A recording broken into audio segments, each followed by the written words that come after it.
في ساحة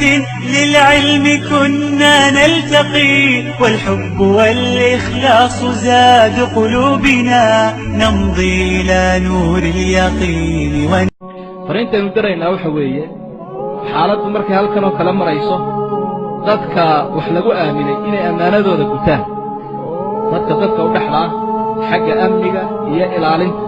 إني حق ذو ذكتان وذاتك آني أكلا يحني وحي لقوه الشيء ألا يسكوه إذاني لأن النبي عليه الصلاة والسلام المسلمون على شروطه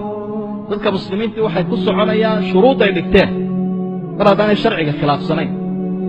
سيادة رادد إن أمنك الإلاليه يضان عيد قاره لديفيني dadka gacanta wax loo galiyaa oo xaq soorayaana inay iyaguna haday gudi tahay iyo haday maxkamad tahayba inay iyaguna sida xaqiiqada ah waafaqaan oo waxba aanay qalloocinin intaa waxa sii weheliya dadka marka iyaguna tartamayeen waxa ay ku heshiyeen inay ku socdaan oo xeerkii iyo nidaamkii ay dhigteen iyo cidii wax loo dhigtay qaraaraadkay soo saaraan inay iyaguna aqbalaan waajibka ku ah waata النبي وحول لي المسلمون على شروطهم المسلمين waxay ka duulayaan oo ay ku soconayaan shuruudooda waxay intaasi raacin lahayd hadii ay dhacdo wax qalloocdaan marnaba xalaal noqon mayso dadka wax tabanaya inay dhiigga muslimka iyo dagaal iyo fitna ridaan iyagoo waxbaana laga qaaday ku xalaashanaya taasina waa mid aan sii fatwoonayno oo aan sii sheegay waa dhiigga muslimka lagu ma xalaashado xuduud baa la gaaraya siyaasad baa la fulinayaa inta lagu xalaashanayo wuu cayiray nabigu calayhi salaatu wasalaam dadka walaalaha muslimiinta ah iyaga garab iyo gaasaan isu ah saamaxaadda aynu sheegayna inay ku soconayaan marka waxbaa iga qalloocday waxbaa iga naaftay marnaba fitna laguma ridi karo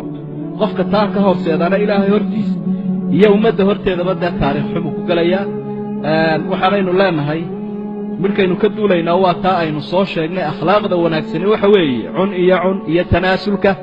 qofku taariikhda ayuu ku galayaa tanaasulka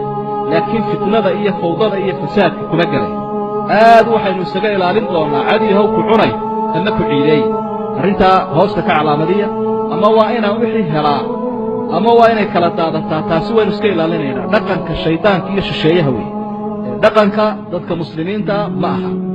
waxaana runtii dareemayaa dadka in aad loo cabeeyo qolo waliba ay iska ilooween shaygii la odhan jiray insha allaahudii layna amray dee lamaba odhanayninba innagaa helayna hebel baa soo baxaya markuu soo baxa saasay noqonaysaa dadkii waxaa lagu akhriyeen insha allaahuna la odhan haddaynu hellana la odhanin dee waa laydinka helaydu way ku adkaanaysaaye balaayo ninkii kiciyey baa dejiyee sidinka dadkaa ku dallacdeen sidaa uga dejinaysaan idinkaa yaqaan marka farriimahaasaynu gelaynaa ilaahayna waxaynu ka baryaynaa wixii fitnaana inuu naga joojiyo wanaaggana uu inagu ilhaabiyo iyo sawaabka iyo deganaanshaha innaga iyo dadka muslimiinta ah